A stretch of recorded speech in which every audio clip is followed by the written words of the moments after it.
చెప్పి అనేక మంది ఋషులు ఒక్కసారి మన యొక్క బ్రహ్మదేవుని దగ్గరికి పోతారు. ఎక్కడికి పోతారు? ఆ బ్రహ్మదేవుని దగ్గర తమ యొక్క బాధను చెప్పుకుంటే బ్రహ్మదేవుడు చెప్తాడు, నేను సృష్టించేంతవరకే నా బాధ్యత, చంపడం అనేది, సంహరించేది, ఎవరిని భూమి మీద పెట్టాలో అనేది కేవలం శ్రీ మహావిష్ణువు యొక్క బాధ్యత. అందువల్ల ఆ విషయం నాకున్న శ్రీ మహావిష్ణువు దగ్గర మీరు అడిగితే సమాధానం దొరుకుతుంది అని చెప్పి పంపిస్తాను. అప్పుడు ఈ నరకాసురుడు అనేవాడు ఏం చేస్తాడంటే, వానికి ఆకాశం నుంచి ఆకాశవాణి వినిపిస్తుంది, ఓ నరకాసురా, నిన్ను శ్రీ మహావిష్ణువు తొందరలోనే చంపేస్తాడు అని తెలిసినప్పుడు ఆ నరకాసురుడు ఏం చేస్తాడు అంటే ధ్యానము, తపస్సు చేస్తాడు. అంటే నాకు మరణం లేకుండా ఉండాలి అని. ఆ మరణం లేకుండా ఉండాలని చెప్పి తపస్సు చేసినప్పుడు ఆ బ్రహ్మదేవుడు ప్రత్యక్షమై ఆ నరకాసురుని అడుగుతాడు, నీకేం వరం కావాలి అంటే, నాకు దేవతల దగ్గర కానీ రాక్షసుల దగ్గర కానీ మరణం ఉండకూడదు, కేవలం నాకు నా తల్లి చేతిలోనే మరణం ఉండాలి అని కోరినప్పుడు వాని యొక్క ఉద్దేశం ఏమంటే, ఏ తల్లి కూడా ఏ కొడుకును చంపేయలేదు, అందువల్ల నాకు మరణము లేదు అని చెప్పి వాడు ఆ విధంగా ప్రజల్ని హింసించడం మొదలు పెడతాడు. ఆ నరకాసురుని యొక్క బాధలు భరించలేక పూర్వయుగంలో అంటే త్రేత, ద్వాపర, కలియుగం అని చెప్పుకున్నాం కదా, అట్లా త్రేతాయుగంలో మన యొక్క భూదేవి ఉంటుంది కదా, ఆ భూదేవిని పట్టుకోవడానికి పోయింటాడు అప్పుడు. వాని పేరు హిరణ్యాక్షుడు అని.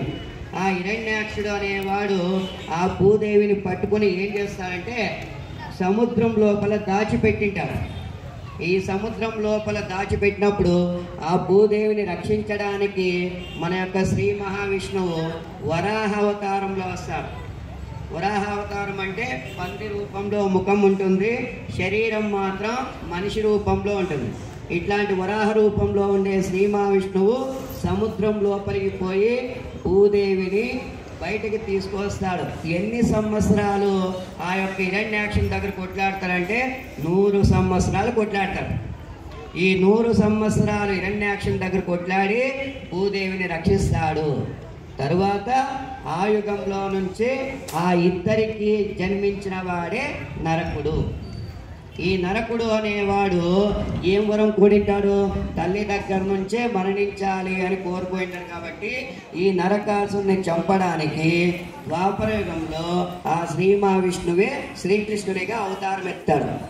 అప్పుడు అందరూ వచ్చి మునులందరూ కూడా శ్రీ మహావిష్ణువు రూపంలో ఉండే శ్రీకృష్ణుని వేడుకుంటారు, ఓ కృష్ణ, నరకాసుని యొక్క బాధ చాలా ఎక్కువ ఉంది, నరకాసుని నుంచి మమ్మల్ని రక్షించు అంటే అప్పుడు శ్రీ మహావిష్ణువు రూపంలో ఉండే కృష్ణుడు ఏం చేస్తాడు, నరకుడి పైన యుద్ధానికి పోతాడు. ఆ యుద్ధం పోయేటప్పుడు భార్యగా ఉండే సత్యభామ, నేను కూడా యుద్ధానికి వస్తాను, మీరొక్కడే పోవద్దండి అని చెప్పి తాను కూడా యుద్ధానికి వెళ్ళినప్పుడు ఆ నరకాసురుని యొక్క దెబ్బలకు వాడు ప్రయోగించే మాయా బాణాలకు మూర్ఛిల్లి పడిపోతాడు కృష్ణుడు. అదే టైంలో ఏం చేస్తుంది సత్యభామ, ఆ యొక్క కృష్ణుని చేతిలో ఉండే విల్లును తీసుకొని నరకాసురుని చంపేస్తుంది. అప్పుడు మనకేమనిపిస్తుంది, ఆ నరకాసుని యొక్క బాధ ఈ ప్రపంచానికి తొలగిపోతుంది. కాబట్టి అందరూ దీపాలను వెలిగిస్తారు సాయంత్రం. అందుకే దాన్ని ఏమని చెప్తారు, దీపావళి. అంటే చెడ్డదానిపైన మంచి సాధించిన విజయమే దీపావళి. రెండవది ఏం చెప్తాడు, శ్రీరాముని యొక్క భార్య సీతాదేవి రావణాసురుని యొక్క అశోకవనంలో 365 రోజులు ఉంటుంది. రావణాసురునితో యుద్ధం చేసి శ్రీరాముడు కూడా సీతాదేవిని తెచ్చిన రోజు ఏ రోజు అంటే దీపావళి. అంటే దుర్మార్గుని చంపి ధర్మాన్ని రక్షించినాడు కాబట్టి ఆ రోజు దీపావళి జరుపుకుంటాం. ఇలాగా దీపావళి అనేది దీపాలతో మనం చేసే ఒక పండుగ. అర్థమైందా? మీకు అందరికీ దీపావళి శుభాకాంక్షలు.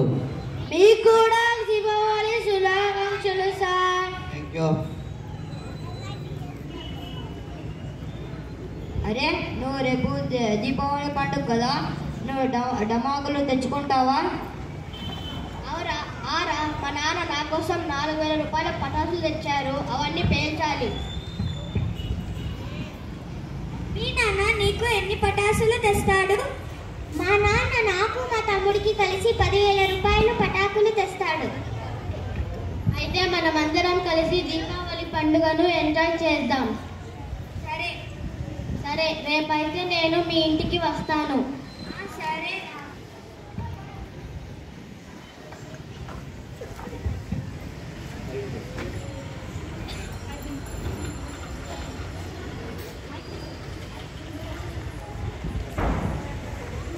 అరే, ఈ చిన్న కుక్క పిల్ల ఎంతో అందంగా ఉంది చూడురా. అవునా, చాలా అందంగా ఉంది. అరే, ఈ చెట్టు మీద చిన్న చిన్న పక్షులు ఎంత ముద్దుగా ఉన్నాయి కదా, అమ్మ కోసం ఎదురు చూస్తున్నట్టున్నాయి. అవును.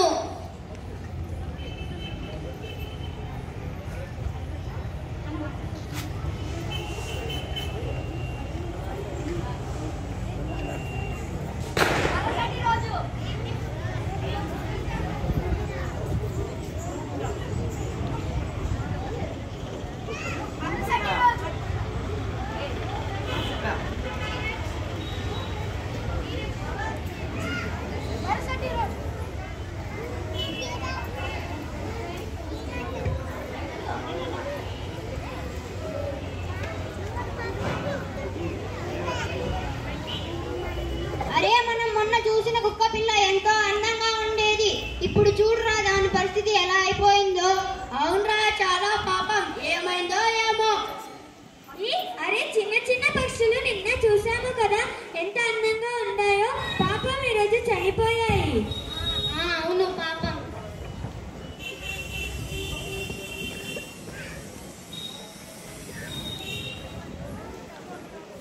ఏమ్రా, అందరి ముఖాలు డల్గా ఉన్నాయి, ఎందుకు?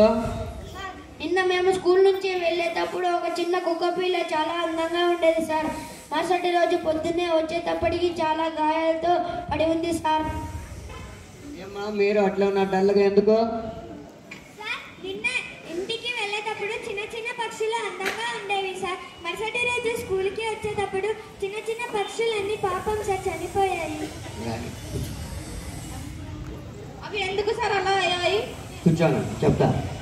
అవి మీరు కాల్చే టపాసుల వలన కానీ, దానిలో వాడిన క్రిమి సంహారక మందులు కానీ, రసాయనిక పదార్థాల ద్వారా ఆ యొక్క జంతువులకు హాని కలుగుతుంది. దాంట్లో నుంచి వచ్చే పొగ వల్ల కూడా పొల్యూషన్ అనేది ఏర్పడింది. కావున మీరు పేల్చిన టపాసుల వల్ల కొన్ని అనేక జీవరాశులకు ఇబ్బంది కలిగింది. అందువల్ల మనం టపాసులు కాల్చడం మానుకొని దీపాలు మాత్రమే వెలిగించాలి. అర్థమైందా?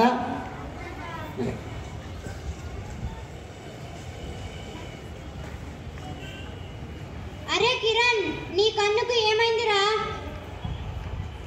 అరే, నేను నిన్న టపాసు కాల్చేటప్పుడు నిప్పు రవ్వు వచ్చి నా కంట్లో పడిందిరా, అందుకే నా కన్ను చిప్పిపోయింది.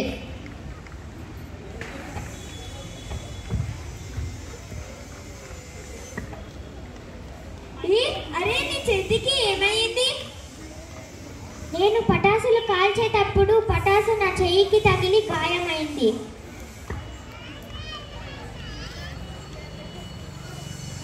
అరే విహార్తి, చేతికి ఏమైంది?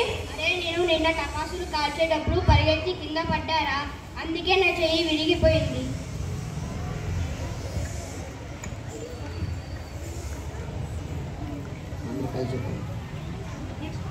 నెక్స్ట్